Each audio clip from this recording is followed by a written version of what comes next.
Before we start, just a quick reminder to hit that subscribe button. Only 2% are subscribed. At 1,000 subscribers, I'll be posting a special video. I was rinsing a mug when my husband said he wanted a divorce. No warning, just those exact words dropping between us like a brick. I laughed first because I thought he was doing some terrible joke. He did not laugh, he just watched my hands start shaking. I am Lauren, 29, and that was the moment my marriage snapped. Back then, I kept telling myself it was a glitch we could fix. Right now, while I write this, I can still feel the way my chest locked. You know that weird split second when your brain says this is fine while your body already knows it is not. I put the mug down too hard and water splashed over the counter. "What are you talking about?" I asked, and my voice sounded wrong. He leaned on the counter like this was a normal adult conversation. "We got married too fast," he said, and his mouth barely moved. My first instinct was defense, not logic, which annoys me now. "We are just stressed," I told him, and I threw in work and money and every excuse I could grab. If I gave him enough reasons, maybe he would pick one and calm down. He just shook his head slowly, and that calm look made me panic more. "You do not love me anymore," slipped out of my mouth before I could stop it. He rubbed his forehead like I was the one being dramatic here. "It is not about love," he said, and that line still makes me grind my teeth. "It is about timing and how we rushed everything and how this is not right." That word rushed hit me harder than divorce for some reason. Rush sounded like a bad decision stamped on my forehead. I started listing all the things we had done right because I needed evidence. Therapy once when things were rough, date nights here, and their plans for later. He stayed weirdly calm while I spun out across the kitchen. He talked about how people grow at different speeds and how forcing things hurts more. I remember thinking this sounded rehearsed in a way that made my stomach twist. Like he had tried different versions in the mirror and picked this one for today. "Is there someone else?" I asked, and I hated how desperate I sounded. He pulled back like I had insulted him, and that reaction told me plenty. "No, there is not someone else," came out too fast with zero warmth. "If we do this now, it is cleaner for both of us," he added, and my ears rang at that word, cleaner. I started bargaining, even though I swore I would never beg anyone. "What if we take a break, not blow everything up completely?" I said. "What if we try counseling again or sleep on it or anything that is not a courthouse?" He looked past me toward the doorway, and I realized he had checked out already. That was the first moment I felt actual anger rising over the fear. "If you are going to abandon me, at least look me in the face." "Since when have you planned this?" I asked, and my throat burned. "Do you wake up today and decide to erase a whole marriage?" He muttered something about thinking for a while and not wanting to hurt me. I snapped then and told him this was exactly what hurting me looked like. My hands would not stay still, so I started wiping the counter just to move. He watched every motion like he was waiting for me to explode or collapse. "We will be fair about it," he said, and his voice turned practical. "We can divide things like adults, and I will make sure you are okay." Hearing him talk about me being okay while he blew up our life made me see red. I remember saying, "Stop talking like a lawyer and start talking like my husband." He opened his mouth, then his phone lit up on the table behind him. My eyes went there on reflex because that is what you do now. A preview banner flashed across the screen with a short message.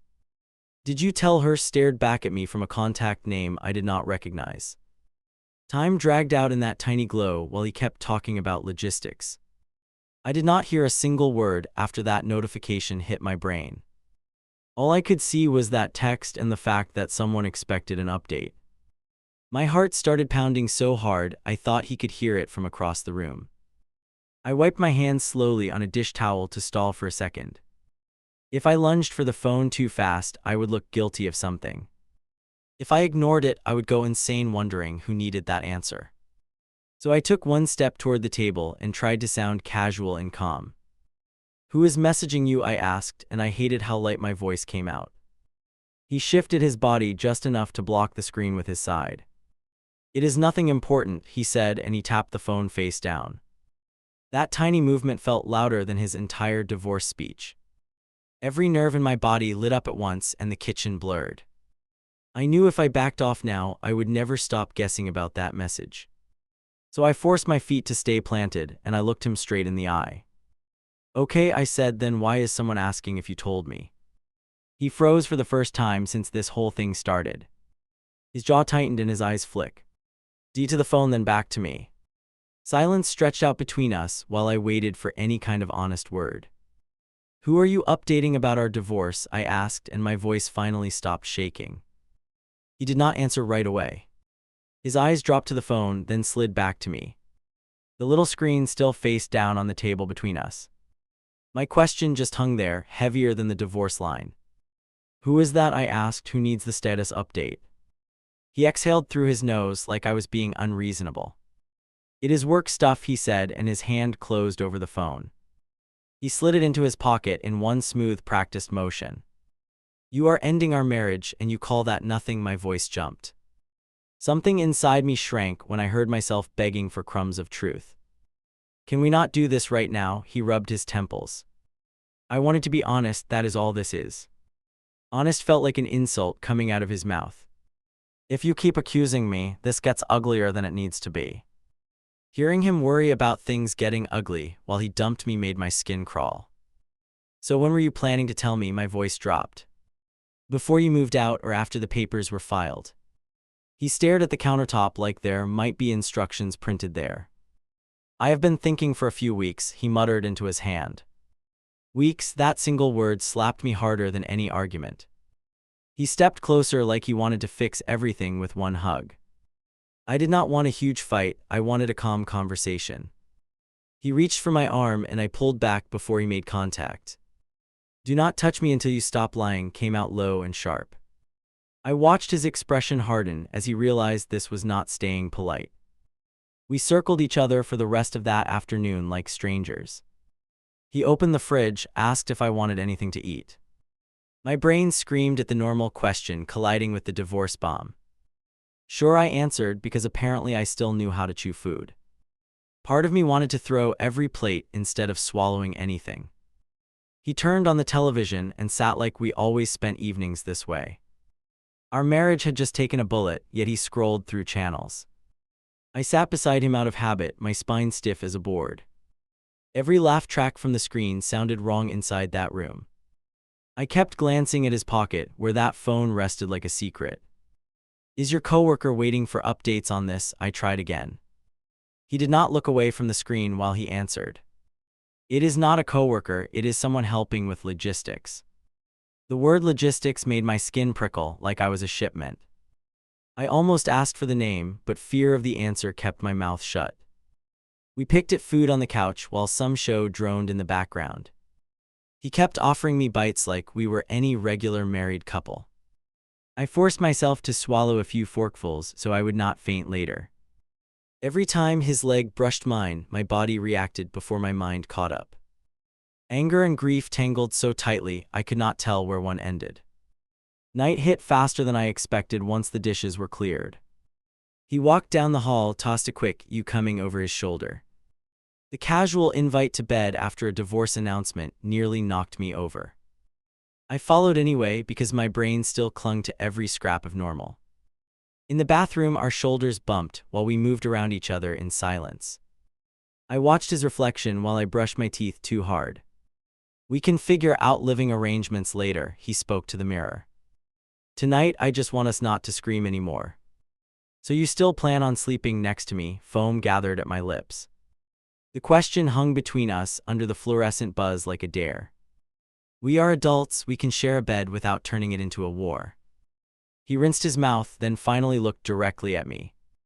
I do not hate you, I am not punishing you here. You just announced you are ejecting me from my own life, my voice cracked. His shoulders sagged like my reaction exhausted him more than his decision. We climbed into bed from opposite sides like two people in a motel. He lay on his back, hands folded over his chest like a stranger. I stayed near the edge, every muscle coiled tight and alert. The space between us felt wider than the whole house. My mind kept replaying that text notification like a flashing sign. Tell me the real reason, I spoke to the ceiling. If it is not about someone else, then what is it actually? He shifted on the mattress, fabric rustling in the quiet room. I already told you we sped into this, and it was a mistake. The way he repeated those phrases made them sound memorized, not felt. Lying there, I realized this was not his first run of that speech. It felt polished, like he had tried versions on someone else already. Maybe on whoever sent that message asking if he had filled me in. That thought dug its way under my skin until I wanted to scream. Instead, I swallowed it because I was scared of confirming my worst guess. His hand brushed my arm once, then stayed there like a question. I still care about you. This is not about you being unlovable. Those words hit some pathetic, hopeful part of me that would not die. I turned toward him, searching his face for anything real under the script. Our mouths met out of muscle memory before my brain could vote. I wish I could say I pushed him away at that point. Instead, I kissed him harder, like I could drag us back from the edge. He pulled me closer, and the argument blurred into breathing and hands and heat. My thoughts kept snapping between this feels familiar and this is completely broken. Every time I almost stopped, he whispered my name and my resolve cracked. When it was over, his body went slack against the mattress for a moment. He rolled onto his side, catching his breath in short, uneven pulls. That should do it, he murmured under his breath like he forgot I was there. At least I hit the deadline, slipped out next, quiet but perfectly clear. My entire world narrowed to that single word, echoing louder than anything else that night. I froze and hoped I had misheard while replaying the sentence in my head. Deadline, that was not a word people used for love, that was a clock. I almost asked what he meant, the question burned on my tongue. He draped an arm over me like we were just another married couple cuddling. I stayed silent because I wanted to see what he would reveal without pressure. Looking back now, that was the crack where everything truly started leaking out. At the time, I convinced myself I was overthinking one strange word. It was easier to believe he spoke carelessly than admit calculation. So I lay there next to him, counting his breaths and silently counting down something I could not yet name. I did not know it then, but that quiet countdown would soon blow our life apart. I waited for the shower to start before I moved. Water hit the tiles down the hall, steady and loud enough to cover noise. His laptop sat on the table where he always dropped it after work. My heart kicked hard as I walked toward it because I knew exactly what I was about to do. I told myself I just wanted reassurance, nothing horrible, just proof I was paranoid. You know that lie you feed yourself right before you cross a line. My hand still shook from the night before, from that strange word he let slip. If I ignored it, I would keep spinning stories in my head until I lost it. The lid opened without any resistance. He never logged out of anything. For a second, I stared at the login screen and almost backed off.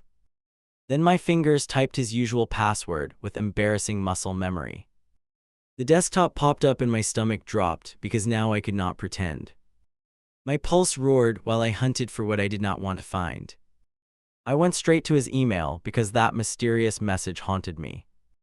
There it was, the same name as the text from the kitchen, sitting near the top. Subject line short and clean, nothing dramatic, which somehow made it worse. I clicked the thread and the first thing I saw was a greeting to his father's attorney. Not a buddy, not a coworker, a man whose job was money and rules. My eyes raced over phrases about estate planning and distributions and requirements. One line in the middle hit so hard I stopped breathing for a second. As long as the marriage is legally valid on the funding date, the condition is satisfied. There it was, just sitting in black and white on the screen. My hands went cold while my face flushed, like my body did not know which reaction to choose. I read that sentence again, then a third time, like maybe it would change if I stared. Under that email was his response, written weeks before our wedding. He thanked the attorney for clarifying the timeline and spelling out the deadline. Seeing that word typed out made my chest tighten in a different way. That stupid murmur from last night suddenly felt less like a slip and more like a pattern. I scrolled down and saw older messages going back even further. He asked about what counted as a legitimate marriage for release of funds. The attorney answered with calm, careful language about formal licenses and no fraud. My brain snagged on the phrase "no fraud" while I stood there in our kitchen. The newest email sat at the top of the thread from that same morning. Have you discussed your plans with your spouse? The attorney had written. Best practice is transparency, especially if she may be impacted by your timing. My vision blurred for a second because I was very much impacted and absolutely not informed. His reply sat right under that like a confession to a stranger. I intend to be honest with her about our incompatibility and file promptly after my birthday. He used the word incompatibility for a marriage that was still war. I'm in our bed. My shoulders shook as I realized last night's speech was him following this exact script. I kept scrolling because apparently I wanted to crush myself completely. Another email chain sat with a subject line about trust schedules and distribution dates. Buried inside was a sentence I will never forget, no matter how old I get. Marital status at the time of funding is the only condition, duration of marriage is irrelevant. That single detail rewired the entire past year in my head. He did not need a long, stable union, he needed a ring at a certain moment. Every rushed decision, every push toward vows, suddenly lined up with that schedule. I felt stupid and used and weirdly numb all at once, which is a fun combo. You might think I closed the laptop right then and confronted him. I wanted to, my whole body buzzed with the need to scream. Instead, I clicked to a different folder like I was doing research. Because a nasty, quiet question had started forming under all the panic. If he was this methodical with legal emails, what else had he mapped out? I opened his messages next, hand slipping on the trackpad. Near the top sat a chat with his cousin, the same contact name as the text. My finger hovered, then I tapped, because at that point I was already in hell. The first message that loaded was from a month earlier. Once everything transfers, we can separate cleanly, she will be okay. Every word felt like someone else's voice talking about my life, not mine. He was promising a smooth breakup to a relative like I was a project. Lower in the thread was the part that knocked the air out of me. As long as she signs before anything gets questioned, the lawyers are chill. His cousin had answered with a thumbs up and a joke about marry early, exit early. I stared at that line so long my eyes burned because this was not about feelings at all. Then came the message from Wright before he talked to me in the kitchen. Doing it today, want this wrapped before things get messy. The reply was the notification I had seen light up his screen. Did you tell her? It read, playful, like we were gossip, not people. I remember thinking, who talks about their partner like this while living in the same house? It felt like reading a group chat about a reality show couple instead of us. I scrolled higher, looking for anything that even hinted at hesitation. There was nothing, just planning and calm timing and confidence it would go his way. My stomach lurched and I grabbed the edge of the table to stay upright. In that moment, the story I had been telling myself about us fell apart. I had believed in something messy and flawed but real, two people struggling. This looked like a man checking off a box on a form. The shower cut off down the hall and my heart jumped into my throat. Panic yanked me out of my trance faster than any rational thought. Water dripped somewhere in the distance, then cabinet doors opened and closed. I scrambled to close everything, my fingers clumsy and too slow. I shut the chat, backed out of the inbox, hit the sleep key. The laptop screen went dark just as his footsteps moved closer. I dropped into the nearest chair, breathing way too fast for someone relaxing. My hands folded in my lap so tight my nails dug into my skin. He walked into the room in sweats, hair still damp, completely at ease. You okay? He asked, grabbing a drink like this was any regular day. I lifted my head and forced my face into something close to neutral. Fine, I answered, just tired, and my voice barely sounded like mine. He glanced at the closed laptop, then back at me, eyes unreadable. You sure you do not want to talk more about earlier? He asked softly. I watched his mouth form, carrying words I now knew were backed by strategy. It hit me that he felt safe because he assumed I stayed ignorant. No, I told him, not right now, I need to think. That part was true, I needed to think before I burned everything down. He nodded once and started scrolling his phone, thumb moving in easy loops. I wondered if his cousin was already getting a fresh update about my reaction. Some part of me wanted to scream the email quotes in his face. Another part warned me not to show my cards until I understood the whole game. I kept seeing that phrase, "she will be okay," floating in my mind. Their idea of okay clearly did not include me knowing the full story. For the rest of the day, I moved through the house like a ghost. He offered lunch, cracked little jokes, tried to smooth the edges of the morning. I watched him the way you study a stranger on a train, curious and wary. Every casual touch now felt like a performance, not comfort. Looking back, this was the moment the victim narrative tried to grab me. It would have been easy to stay there, just hurt and passive. Instead, something cold and sharp started forming under the heartbreak. I wanted information, leverage, anything that made me more than a line item. That night, lying beside him again, I kept replaying those messages. He drifted off quickly, breathing slow and steady like nothing was wrong. I stared at the ceiling and counted the ways this could still blow up worse. The trust, the deadline, the quiet legal terms all stacked up in my head. I did not decide anything big right then, I was not that strong yet. What I did decide was simple and ugly. If he could treat our life like a contract, then I could treat it like evidence. I closed my eyes next to a man planning a tidy exit and started planning my own move. I dropped the knife on the counter and walked straight to him. "We are done pretending," I said, voice shaking but loud. His head lifted from his phone, slow, like I had interrupted a nap. "I read your emails," I told him, all of them, including the one about the condition. The color left his face in this quick flicker he could not hide. He tried to smile small, like I was overreacting to some harmless thing. "What emails?" he asked, fingers tightening around his phone. "The ones where my existence is a requirement for your payout."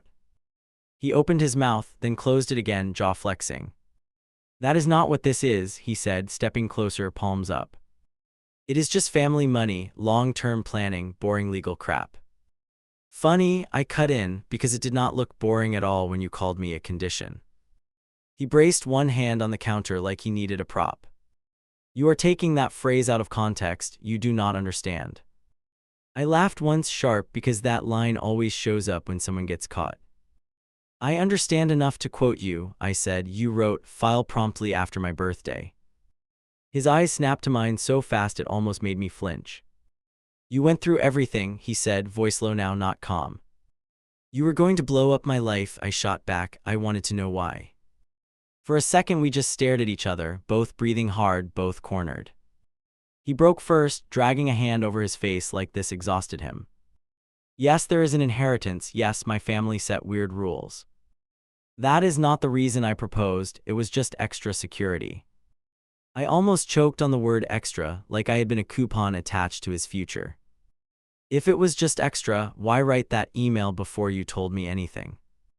My voice climbed without my permission, sharp enough to sting my own ears. "Be honest about our incompatibility and file promptly, that is what you sent."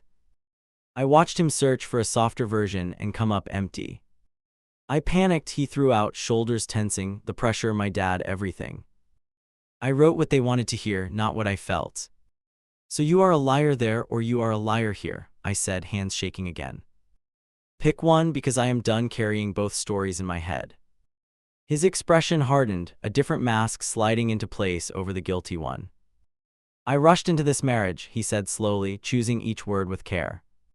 "I tried to make everyone happy at once. It was stupid, I know that now." He leaned closer, eyes wet, like regret could erase spreadsheets and deadlines. "You could have told me before we signed anything," I fired back, throat burning. "You had months to say, 'Hey, my family tied money to a wedding.'" He flinched at the word months, like the length made it worse somehow. "I did not want you to think you were some kind of transaction," he whispered. "You mean you did not want me to notice I actually was one?" The words landed between us heavy, and for once he had nothing ready. He reached for my wrist, fingers brushing my skin, searching for a crack in my anger. I pulled away like his hand burned, because in that moment it kind of did. "You still got a choice here," he said, voice rough now. "We can keep the money out of it, split clean, walk away." He kept using phrases I had seen in those email threads, almost word for word. "Stop talking like a form letter," I snapped, "and answer one human question." I stepped in until we were almost chest to chest, my heart pounding. If the trust disappeared tomorrow, would you still want this divorce? His eyes flickered away for half a second, just long enough. That is not a fair hypothetical, he answered, which was not an answer at all. Something inside me sagged and straightened at the same time. Back then I still wanted him to fight for us, really fight. Instead he fought for his narrative, for how he would look, for the clean exit. Right, I said, voice flat now, because fairness is your priority here. He turned away, pacing a tight line across the kitchen. You are twisting everything, he muttered, running his hands through his hair. I did love you, I still do, nothing was fake about that. The past tense sat there, a slip he did not even hear, but I did. I felt nausea creep up fast, a wave that caught me off guard. For a second I thought it was just the stress or maybe low blood sugar. I need a minute, I managed, pushing away from the counter. He reached toward me again, but I ducked past and headed down the hall. In the bathroom, I gripped the sink and waited for my stomach to settle. My pulse hammered in my neck, loud enough to drown out everything else. I splashed water on my face, trying to drag myself back into my body. When I reached for a towel, my gaze snagged on the small trash can. Right on top of the pile sat a thin white stick, unmistakable in shape. For a second my brain refused to connect what my eyes clearly recognized. A used pregnancy test lay there, cap snapped back on, window facing down. Every nerve in me went still, the nausea replaced by something much colder. I knelt and lifted it with 2 fingers, careful like it might bite. I turned it over and saw the faint dry lines still visible in the little screen. The whole world narrowed to that cheap piece of plastic above our bathroom trash. I had not taken any tests recently, which meant one thing. Someone else had stood exactly where I was standing, heart racing, hands shaking. Someone else had waited in this room to see if their life would change. The thought of another woman staring at that same mirror made my legs wobble. I grabbed the edge of the counter before I hit the floor. From the hallway his voice floated in, annoyed, not worried. Are we actually talking, or are you just hiding in there? I stared at the test in my hand, then at the closed door. Part of me wanted to slide it back into the trash and pretend ignorance. Instead, I opened the door and walked back out, holding it between us. His eyes widened the moment he saw what I was carrying. Every bit of color drained faster than when I mentioned the condition. For once he looked genuinely afraid, not just guilty, and that scared me more. What is this? I asked, my voice weirdly calm. He swallowed, throat working, gaze locked on the test instead of my face. It is not what you think, he started, the oldest useless line on earth. Oh good, I cut him off, because I think someone else was checking for your baby in our bathroom. He reached out, then stopped halfway, fingers curling into a fist. It is from before, it is old, it is nothing, he blurted out quickly. Before what exactly? I asked, stepping closer so he had to look at me. Before we moved in, before we married, before you turned me into a requirement. His mouth opened, closed, then opened again, like his brain could not keep up. It must have got mixed in with stuff when we unpacked, he pushed out. We never unpacked bathroom trash, I answered, each word slow, controlled. While I spoke, I watched his eyes dart everywhere except mine. The room felt tight, air heavy, my chest struggling to pull in enough. Is she pregnant now? I asked, because the ugly question had already formed. He flinched so hard his shoulders jerked, hands lifting in protest. There is no she, you are making stories up again, he insisted, voice rising. I held the test up between us like Exhibit A, steady now. This did not come from me, I said, so whose timeline are we on? He stared at it like if he glared hard enough it might vanish. Silence stretched out long and thin, while my heartbeat counted every second. Looking back, this was the moment I stopped doubting my own instincts. Everything from the emails to the trust to this stupid plastic stick lined up. He had not just built an exit plan, he had not built it alone. My fingers tightened around the test until the plastic creaked. Answer me, I said, and my voice did not shake this time. Who has been taking pregnancy tests in my house? His mouth opened but nothing came out. For a heartbeat he just stared at the test in my hand. Then his features snapped into place like he had picked a story. You are overreacting, he said. It is old, it means nothing. It was on top of today's trash, I answered, still weirdly calm. We moved here months ago, you expect me to believe it teleported. He dragged fingers through his hair, pacing a tight line, eyes darting. "You are twisting everything," he muttered. "You look for reasons to freak out." That flipped a switch in me faster than anything else. "You plan to dump me for money," I shot back, voice rising. "You wrote about filing like this is a business move, not a breakup. Do not call me dramatic because you cannot remember who peed where." He lunged forward and grabbed the test from my hand. "Look," he said, turning it toward me, "the lines are faded, it has been there." His fingers shook, which told me more than the actual plastic. "You keep talking," I said, "and every sentence digs you deeper." The room spun a little and I had to blink hard. Nausea rolled up from my gut in a way that felt different. It was heavier, less about panic, more like my body dragging me down. "I am going to throw up," I managed, pushing past high to the hallway. In the bathroom, I leaned over the toilet and waited. Nothing came up, just dry heaves and shaking and that sour taste. Sweat broke out along my back, my knees pressing into the tile. Behind me on the floor was the other test, staring up like an accusation. The thought hit me in one clean strike while I knelt there. When did I last get my period? I tried to count backward and my brain kept skipping weeks. Numbers tangled with images of emails and money, and that stupid word he used. I grabbed my phone with clumsy hands and opened the calendar. The date glared back, further along than I wanted to see. I felt my throat close as I counted again, slower this time, double-checking. Late, not by a day or two, by enough to matter. His knock hit the door, sharp and impatient. "Are you done yet?" he called like I was hogging the sink.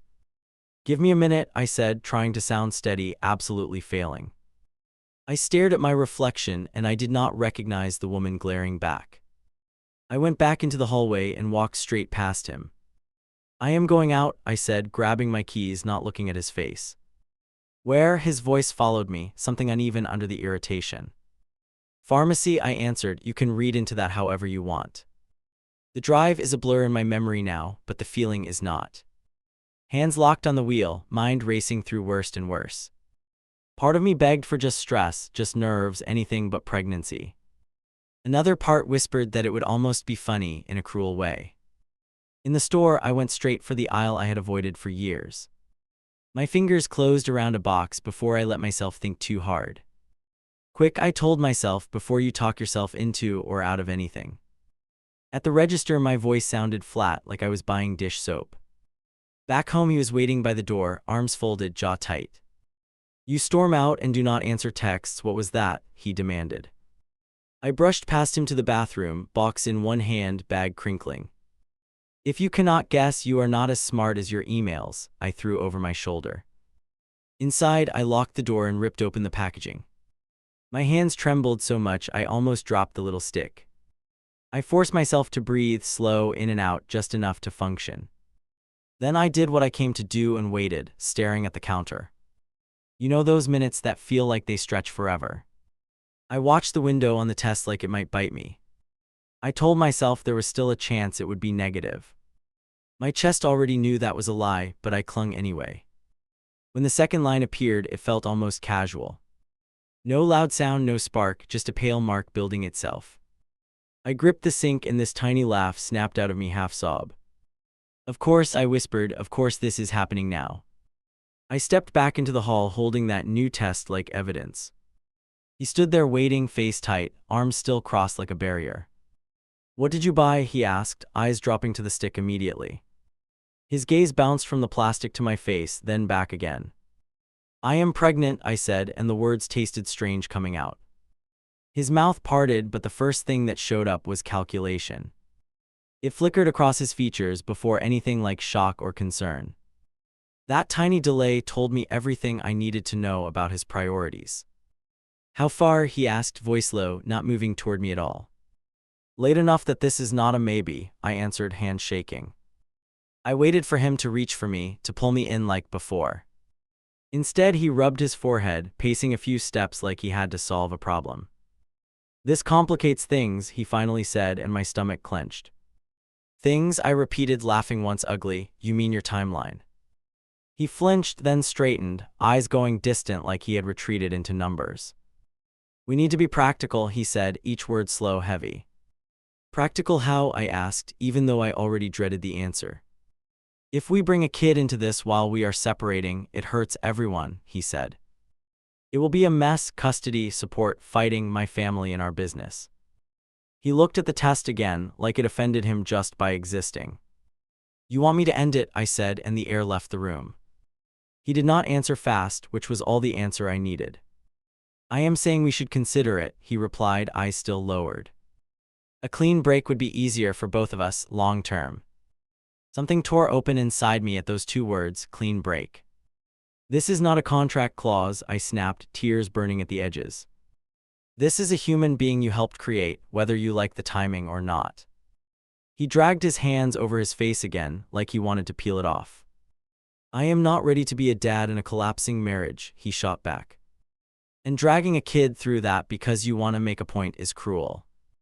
The accusation slammed into me, twisty. And everything until I almost believed him.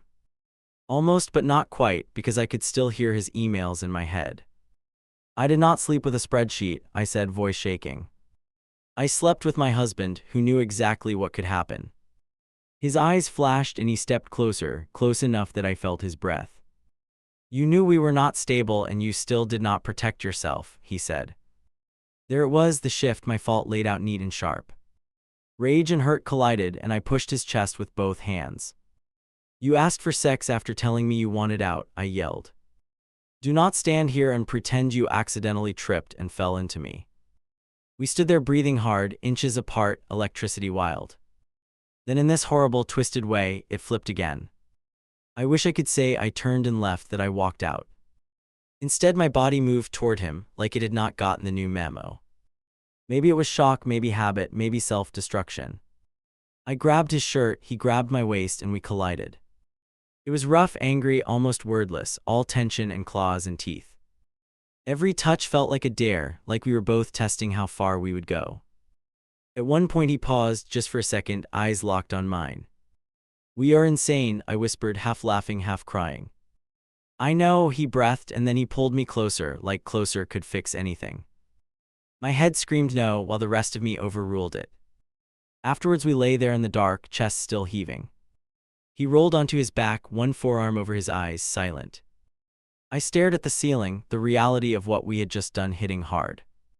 Somewhere inside me a voice said, remember this moment matters. He spoke first, voice softer now, like something important had finally cracked. I did not plan to tell you like this, he murmured, words tumbling. The money, the deadline, all of it, it got out of control. I turned my head, watching his profile, waiting for the real thing to start. I did get married too fast for the trust, he continued, breath uneven.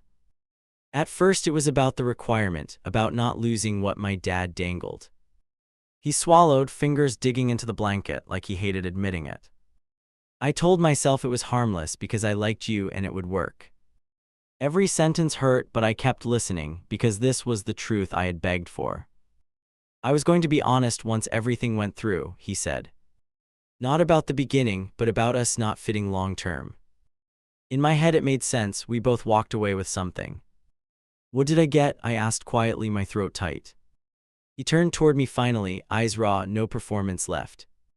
You got me for a while, he answered, and I think he heard how bad that sounded. I know how awful this is, I know I sound like a monster. You sounded like a monster in those emails, I replied, no energy left to yell. This is just the voiceover. He flinched, then reached for my hand, fingers trembling. I fell for you by accident, he whispered, that part was never fake.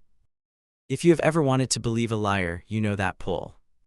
For a second I almost let that sentence wipe out the others. I love you, he said, finally using the word he had dodged all week. I was supposed to cash out and walk, but then you were you. My eyes burned because of course he fed me exactly what I craved. You still tried to dump me the second your timeline worked, I reminded him. You still suggested getting rid of our kids so your life stays tidy. He pressed my knuckles to his forehead, eyes squeezed shut. I am terrified, he said, voice barely above a whisper. I do not know how to be a good partner without screwing up everything. And now there might be a baby who has to live with my mess. He let out a broken laugh, no humor in it, just nerves. I want you to stay, he continued, words rushing now. I will fix it. I will put your name on everything. I will tell my family the truth. I will do therapy, whatever, just do not leave me and raise this kid alone.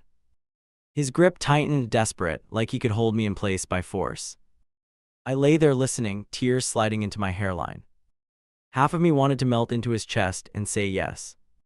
The other half pictured that email thread with his cousin, all confidence and deadlines. I realized I did not trust his promises any more than those typed lines. I am keeping this baby, I said finally, voice low but steady. Not for you, not to punish you, for me. He nodded fast, too fast, relief flooding his features. We can still make this work, he breathed like he had won something. I knew in that moment we were hearing different conversations. He thought we had just chosen a new start for our marriage. I knew we had chosen a child in the middle of a wreck. Lying there beside him, I understood that this confession was not the end of anything. It was just the start of a different kind of war. I pressed the pen to the lease and my hand trembled. The property manager pointed at the last line, waiting for my signature. For the baby, I told myself, and signed my name anyway.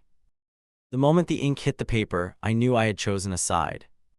The keys hit my palm with a dull little jingle that felt huge. Move in whenever you are ready, the manager said, already walking away. I stood there in the empty doorway, one hand on my small bump. For the first time in weeks, I was scared and strangely steady at the same time. If you have ever sat across from a divorce lawyer pregnant, you know the special kind of shame. That meeting had been earlier that week in an office that smelled like coffee and nerves. I laid out the trust, the secret emails, the almost confession after sex, everything. She just nodded and started translating my heartbreak into rights and numbers. We can file now, she said, tapping her notes. You do not have to wait. You are entitled to support. You are not walking out with nothing here. Hearing that word entitled made me want to throw up and hug her. I realized I had been acting like asking for basic safety made me greedy. What about the baby? I asked, staring at my own hands. We build a parenting plan into the agreement, she answered, voice even. You choose what you want there, not him, not his dad, you. That you landed deep because I could not remember the last time anyone emphasized it. When I left her office, my phone already buzzed with his messages. He had been in overdrive since the night I said I was keeping the pregnancy.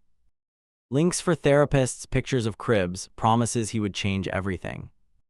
Every text read like a commercial for a marriage he had already tried to cancel. Back in my new place, I dropped my bag by the wall and sat. No furniture yet, just bare space and my loud breathing echoing around me. I pictured the baby's future in this room, smaller, simpler, but mine. That fantasy hurt and healed at the same time, which felt on brand for my life now. My phone lit up again, his name filling the screen, 3 new messages in a row. Can we talk? Please do not do anything drastic. I can fix this. Part of me still wanted him to prove that last line true. Instead of answering, I sent him a photo of the lease on the counter. New address visible, my name clear, no explanation attached. He responded in under a minute, because of course he did. What is this? Why are you doing this now? Because I finally can, I thought, but I did not type that. I am moving, I wrote. I will send you the paperwork this week. He tried to call immediately, but I stared at the screen until it stopped ringing. I let the silence sit, heavy and needed, like a door locking from my side. Serving him the papers felt like walking into a courtroom with no jury. We met at the same table where he had first said divorce like a business idea. He looked tired, hair messy, eyes red, but still somehow offended. What is this? He asked, even though the envelope already told him. Petition, I answered, sliding it across, with custody and support outlined.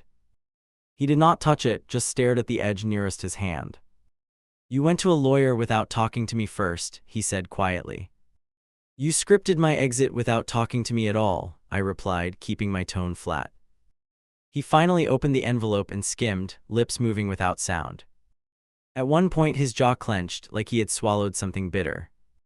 So that is it, he said, fingers tapping the table. We are done, no second chance.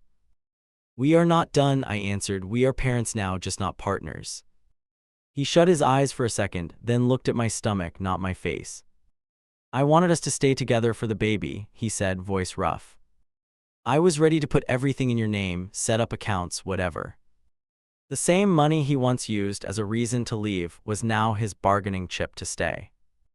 I do not want to be bought, I told him, feeling my throat tighten. I want to be respected, which apparently requires lawyers and forms. He winced, like the word respected hurt more than anything else. You are punishing me, he said. You are blowing up our family out of pride. There it was again, the version where I was the one holding the match. I am enforcing boundaries, I answered, surprising myself with how steady that sounded. You already blew this up, I am just deciding where the pieces land. He looked at me like he did not recognize me, and honestly same. We went through the terms line by line, like we were in some twisted meeting. He wanted more overnights, fewer financial responsibilities, less structure. I wanted predictability, clear rules, written proof he could not rewrite later. Every time he called something unfair, I thought about that email to his cousin. When the baby is here, we can revisit some of this, I said. But I will not sign anything that traps me in your father's world. He rubbed his temple, breathing hard, frustration rolling off him. You are letting your anger about the trust ruin any chance we have, he pushed. My anger about the trust saved me from staying with someone who planned my exit, I answered. It came out sharper than I expected, but I did not pull it back. For a moment, something like guilt flashed through his eyes, then hardened. He signed where his name went, pressing down so hard the pen squeaked. When the last page was done, we sat in a thick, awful quiet. So this is the part where we shake hands, he said, trying for a joke. I stood, pushing my chair back with a scrape that made him flinch. This is the part where we try not to wreck our kid, I answered, picking up the file. On my way out, he called my name just once, soft. I paused at the doorway, because apparently I still cared a little. If I show up, if I do the work, can you ever forgive me? He asked. I stared at him, at the man who once built a marriage around a payout date. I might forgive you as a co-parent, I said finally, choosing each word. As a husband, I am done, that part of my life is closed. His shoulders dropped like I had cut the last string holding something together. I walked out anyway because staying to comfort him would have betrayed everything I just signed. At home that night, my new apartment looked less like a cell and more like a blank page.